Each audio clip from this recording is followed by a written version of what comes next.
Welcome to my channel. দেখো, আমরা আগের দিন শুরু করেছিলাম কিভাবে একটা সিম্পল সেলের ডায়াগ্রাম আঁকবো খুব সহজে।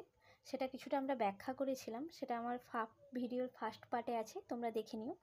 সেখানে আমি সেল সম্পর্কে ইন্ট্রোডাকশান দিয়েছিলাম, কি কি সেল অর্গানেলি আছে, কিভাবে সেল আঁকবে, কিভাবে ছবি আঁকবে, এবং শুধুমাত্র সেল মেমব্রেন নিয়ে আলোচনা করেছিলাম।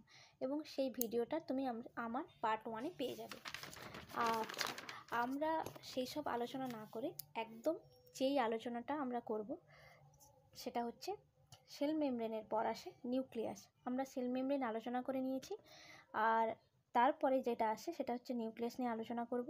এখানে কিছুটা আমি রেডি করে রেখেছি তোমাদের সুবিধার্থে, এবং যাতে ভিডিওটা ছোট হয়, এবং এই জায়গাগুলো ফাঁকা রেখেছি। কিভাবে স্ট্রাকচারগুলো কিভাবে বুঝে বুঝে লিখতে পারবে সেই সম্পর্কে বলবো বলেই এই জায়গাটা ফাঁকা রাখা আছে।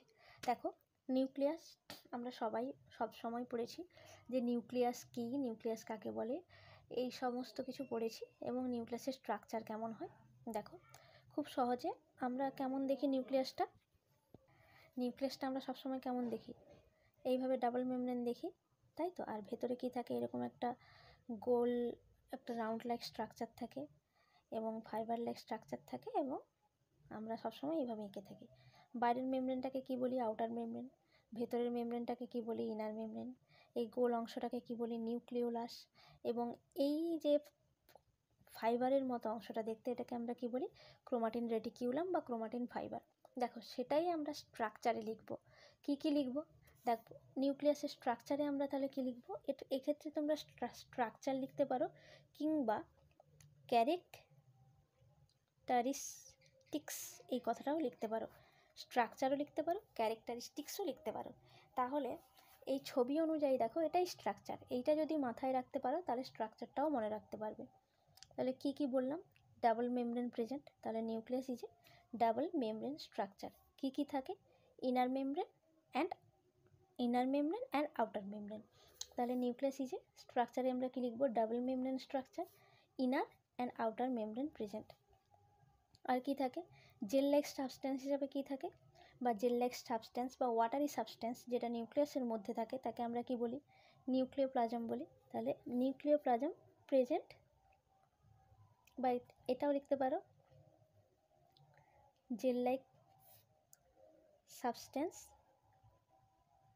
দ্যাট ইজ নিউক্লিওপ্লাজম প্রেজেন্ট, এটাও লিখতে পারো। নিউক্লিওলাস প্রেজেন্ট, এই যে ছোট রকমের আমরা সবসময় একটা গোল এঁকে ফেলি ভেতরে, ওটাকে কি বলা হয়, নিউক্লিওলাস। তাহলে কি লিখবো, সোজা ভাষায় একদম নিউক্লিওলাস প্রেজেন্ট। এছাড়া এই যে ফাইবারের মতো অংশগুলো আছে সেগুলোকে আমরা কি বলি, ক্রোমাটিন রেটিকিউলাম। এটা কি কি দিয়ে তৈরি দেখো, ডিএনএ এবং হিস্টোন দিয়ে তৈরি। আমরা পড়েছি ক্রোমাটিন রেটিকিউলাম, প্রচুরবার পড়েছি, মনেও থাকবে। এটা আমরা কি কি দিয়ে তৈরি করি, ডিএনএ এবং হিস্টোন দিয়ে। তাহলে একদম যা আমার স্ট্রাকচারে আছে সেটাই আমি স্ট্রাকচারে লিখব। এর বাইরে বেশি কিছু লেখার দরকার নেই, কারণ তোমরা টাইম পাবে না লেখার জন্য, এত পরিমাণ লিখতে হবে যে তোমাদের সময় হবে না। এইগুলোই যদি তুমি পয়েন্ট পয়েন্ট করে করতে পারো, বা তোমরা যদি কারোর যদি সেই ক্ষমতা থাকে যে ছবি আঁকতে পারবে ছোট ছোট করে কাছে, সেই প্রত্যেকটা স্ট্রাকচারে সেটাও করতে পারো, কিন্তু তার আগে অবশ্যই সেল স্ট্রাকচারটা এঁকে নিতে হবে। ক্লিয়ার হলো, বোঝা গেছে?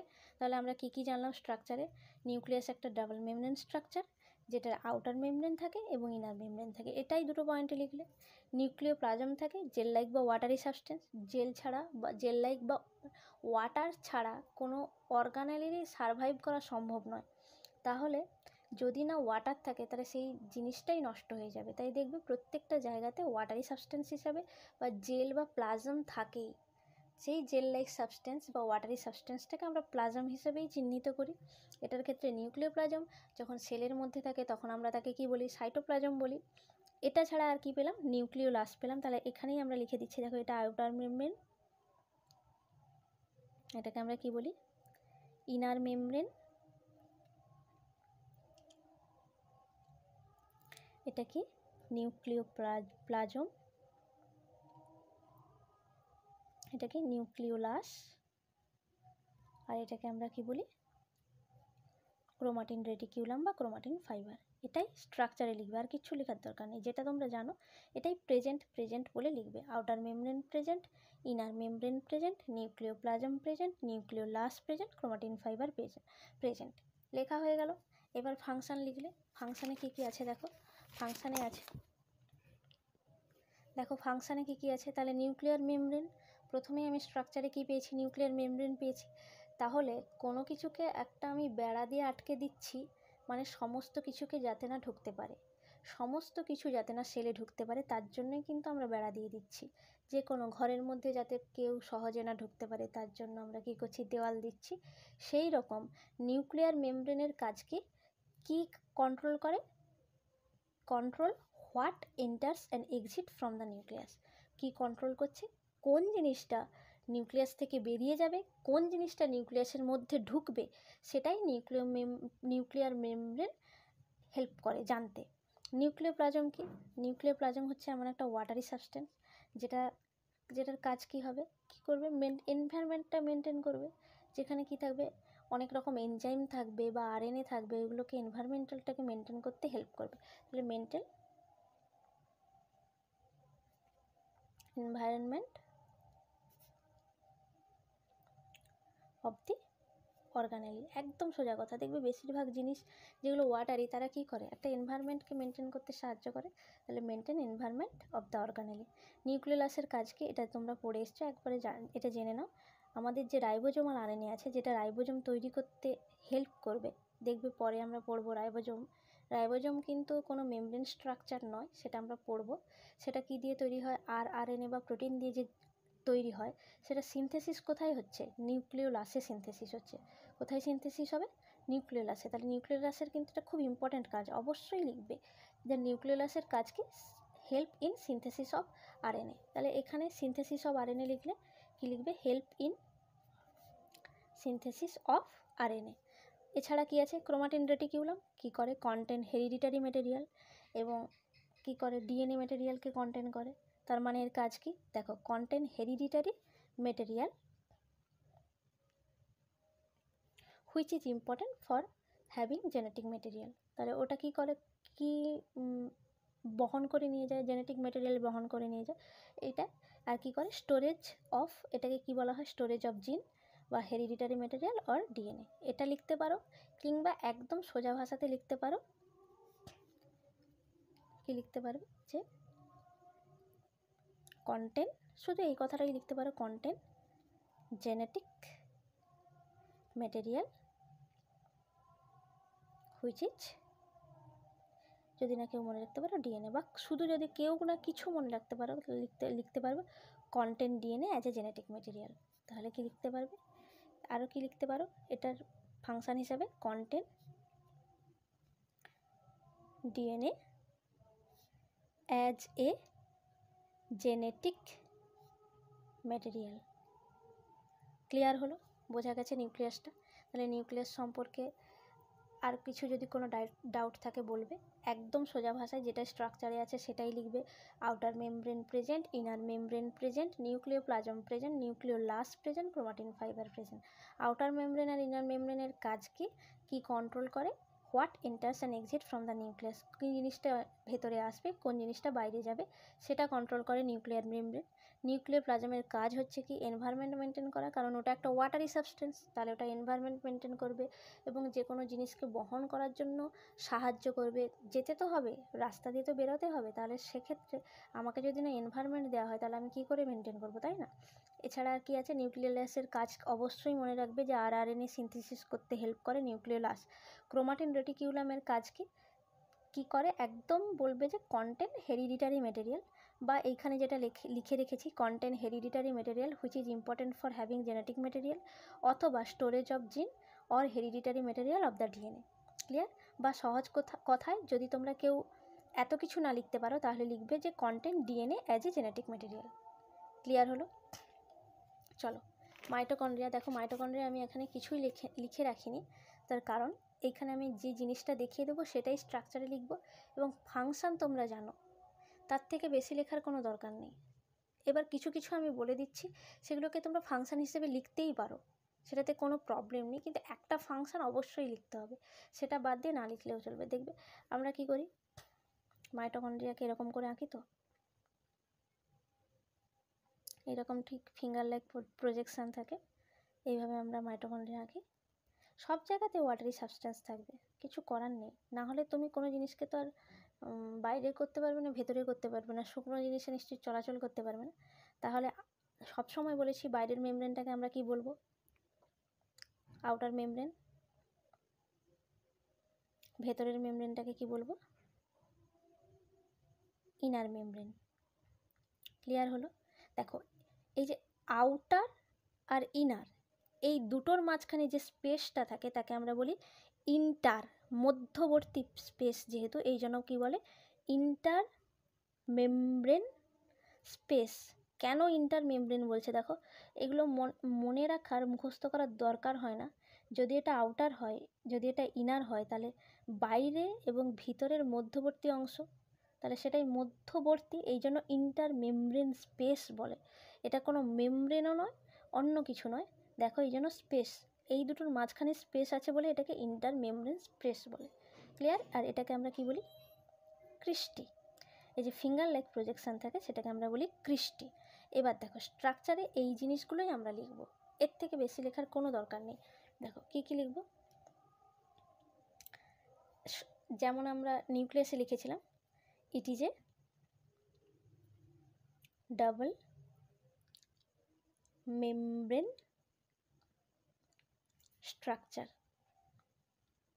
ক্লিয়ার? তাহলে আর কি থাকে, outer and inner membrane present. আর কি আছে, ইন্টার মেমব্রেন স্পেস প্রেজেন্ট। আর কি আছে দেখো, আর কি পড়লাম, যে এটাকে কি বলে, finger like projection, that is cristae present. বাস, এর থেকে বেশি যদি কেউ লিখতে চাও অবশ্যই বই থেকে লিখতে পারো, কিন্তু এইটুকু মোটামুটি লিখলেই হবে, কারণ অনেকটা আরও বড় হবে 7 নাম্বারের কোশ্চেন যখন, তখন তোমাকে সব কিছু মোটামুটি একটা কভার করতে হবে। ক্লিয়ার হয়েছে? দেখো এই জায়গাটা আমি উল্টে দেবো, ভালো করে আমি দেখিয়ে দিচ্ছি আরেকবার। দেখো দেখো স্ট্রাকচারে কি দেখলাম, বাইরেরটাকে কি বলবো, আউটার মেমব্রেন, ভেতরেরটাকে কি বলবো, ইনার মেমব্রেন বলবো, এবং বাইরের এবং ভেতরের মধ্যবর্তী স্পেস, তাহলে মাঝখানের স্পেস, এই জন্য এটাকে কি বলি, ইন্টার মেমব্রেন স্পেস বলি।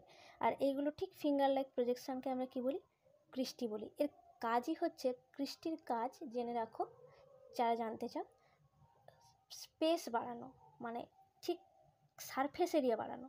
স্পেস বাড়ানো কথাটা ভুল, যে কোনো জায়গা সারফেস এরিয়াটাকে বাড়ালেই দেখবে এই আঙুলের মতন জায়গা থাকে। সেটা তোমরা এতে দেখতে পাবে, ইন্টেস্টাইনে দেখতে পাবে ভিল্লি থাকে, দেখবে ঠিক আঙুলের মতন।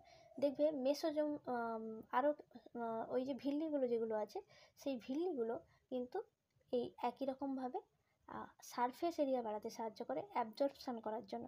এই ক্রিস্টিও কিন্তু সারফেস এরিয়া বাড়ায়। বোঝা গেল? চলো পরেরটাই যাই, ফাংশানে যাচ্ছি। দেখো ফাংশানটা আমি কিছুটা লিখে রেখেছি। দেখো মেন আমাদের শর্ট কোশ্চেনে প্রচুর আসে, দেখবে পাওয়ার হাউস কাকে বলে, সেলের পাওয়ার হাউস। সেলের পাওয়ার হাউস বলা হয় মাইটোকন্ড্রিয়াকে। ভালো করে মাথায় ঢুকে নাও, পাওয়ার মানে কি, শক্তি। শক্তি, আমাদের শরীরের শক্তি মানে কিন্তু এটিপি, অ্যাডিনোসিন ট্রাইফসফেট। আমাদের শরীরের শক্তি হলো এটিপি। সবার যে কোনো কাজ করার জন্য আমাদের তো কিছু শক্তির প্রয়োজন আছে, সেই শক্তিটা এটিপি হিসাবে, যেমন খাবার বানানোর জন্য জ্বালানির প্রয়োজন হয়, আমাদের শরীরেও কাজ করার জন্য যে জ্বালানিটির প্রয়োজন হয় সেটি হচ্ছে এটিপি। সেই এটিপিই হচ্ছে আমাদের শক্তি সরবরাহ করে। এই জন্য পাওয়ার হাউস বলা হয় সেলের কাকে, মাইটোকন্ড্রিয়াকে। কারণ কি, কারণ এটি এটিপি ফর্মেশানে হেল্প করে। তাহলে আমার ফার্স্ট পয়েন্ট কিন্তু এটা লেখা উচিত, যে কোনো ফাংশানে মাইটোকন্ড্রিয়ার ফাংশানে যখন তুমি লিখবে তখন এটা কি লিখবে, it is known as power house of the cell. Clear? এটা একটা ফাংশান হলো। তাহলে পাওয়ার হাউস আমি কেন বললাম, কারণ এটা এটিপি ফর্মেশন করে। তাহলে আমি কি লিখবো, এটিপি ফর্মেশনে হেল্প করে কে, মাইটোকন্ড্রিয়া। ক্লিয়ার। আর একটা জিনিস দেখো এখানে লিখে রেখেছি, এটিপি ফর্মেশন করে, তাহলে এটিপি যে ফর্মেশন করে কীরকম ফর্মেশন, কীভাবে ফর্মেশন করে, জল ভাঙে না, তাহলে সেক্ষেত্রে আমরা কী করলি, অক্সিজেন ফর্মেশনে হেল্প করে, তাহলে অক্সিজেন ফর্মেশন হয়। এছাড়াও যারা মনে রাখতে পারবে তাদের জন্য এগুলো স্টেরয়েড সিনথেসিসে হেল্প করে, ক্যালসিয়াম আয়নের স্টোরেজ হিসাবে কাজ করে এবং মেমব্রেন পোটেনশিয়াল রেগুলেট করে, মেমব্রেন পোটেনশিয়াল রেগুলেট করে। তাহলে কী কী ফাংশান বললাম, অবশ্যই power house of the cell, এটা অবশ্যই লিখবে। এবং কেন পাওয়ার হাউস বলি, এটিপি ফর্মেশন করে, তাহলে কি বলবো, যে এটিপি ফর্মেশন করতে হেল্প করে, হেল্প ইন এটিপি ফর্মেশন। তাহলে আমি এখানে কি লিখতে পারি, হেল্প ইন এটিপি ফর্মেশন। সেটা যেখানেই দেখবে এটিপি ফর্মড হচ্ছে তার মানে অক্সিজেন রিলিজ হচ্ছে, তাহলে অক্সিজেন ফর্মেশনেও হেল্প করে। এছাড়াও যারা লিখতে চায় তারা steroid synthesis, storage of calcium ion এগুলো লিখতে পারো। সেটা বাদ দিয়ে যদি একটা পয়েন্ট মনে রাখতে পারো সেটাই হচ্ছে এটা। আর যদি কেউ অন্য কোনো ফাংশান না লিখতে চায় তাহলে অবশ্যই এই ফাংশানটা লিখবে, যেকে পাওয়ার হাউস বলা হয়। ক্লিয়ার। চলো পরেরটাই যাই, তাড়াতাড়ি করে শেষ করতে হবে, নাহলে তোমাদেরই বোরিং পড়াশোনা তো, বোর হয়ে যেতে পারো। দেখো ইয়ার মানে কি, এন্ডোপ্লাজমিক রেটিকিউলাম, তাই তো, কীরকম দেখিয়েছিলাম, টিউব লাইক, কেমন করে থাকে, এই রকম করে থাকে, তাই তো। কিছু জায়গায় আমি দেখিয়েছিলাম যখন সেল এঁকেছি, দেখবে আমার আগের ভিডিওটায় আছে, এরকম ছোটো ছোটো দানা থাকে, এগুলোকে আমরা কী বলি, রাইবোজোম। তাহলে এন্ডোপ্লাজমিক রেটিকিউলাম ক ধরনের হয়, দু ধরনের, স্মুথ এন্ডোপ্লাজমিক রেটিকিউলাম এবং রাফ এন্ডোপ্লাজমিক রেটিকিউলাম। দেখো এগুলো টিউব শেপের, তাহলে এই জন্য স্ট্রাকচারে আমরা কি বলি, দেখো flat and enclosed sac or tube like structure called cisternae. তাহলে এইটাকে আমরা কি বলছি, এগুলোকে সিস্টার্নি বলছি। কি বললাম, সিস্টার্নি। দেখো ফ্ল্যাট এন্ড হয়, এনক্লোজড হয়, টিউব লাইক হয়, তাহলে এগুলোকে আমরা কি বলি, সিস্টার্নি বলি। ক্লিয়ার। এছাড়া তার আর দ্বিতীয় নম্বর পয়েন্টে কি লিখব,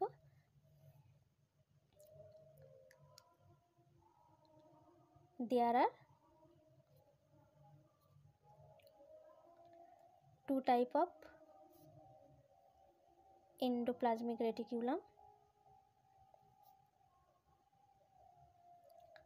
that is smooth endoplasmic reticulum and rough endoplasmic reticulum। Full form লিখে নেবে, smooth endoplasmic reticulum and rough endoplasmic reticulum. Function কি দেখো, কত সুন্দর একটা ফাংশান আছে। এইখানে কিন্তু লিপিড সিনথেসিস হয়, আমাদের যে প্লাজমা মেমব্রেনে যে লিপিডগুলো লাগছে, যে লিপিড বাইলেয়ার তৈরি হচ্ছে, পড়েছিলাম না, সেল মেমব্রেনে পড়েছি, দেখবে আমরা আমার প্রথম ভিডিওতে আছে, সেই সেল মেমব্রেনে যে লিপিডটা লাগে প্লাজমা মেমব্রেন তৈরি করার জন্য, সেটা কিন্তু এই এন্ডোপ্লাজমিক রেটিকিউলামে তৈরি হয়। লিপিড, অয়েল এবং ফসফোলিপিড সিনথেসাইজ করে। কী কী করে, লিপিড, অয়েল এবং ফসফোলিপিড সিনথেসাইজ করে। বোঝা গেল।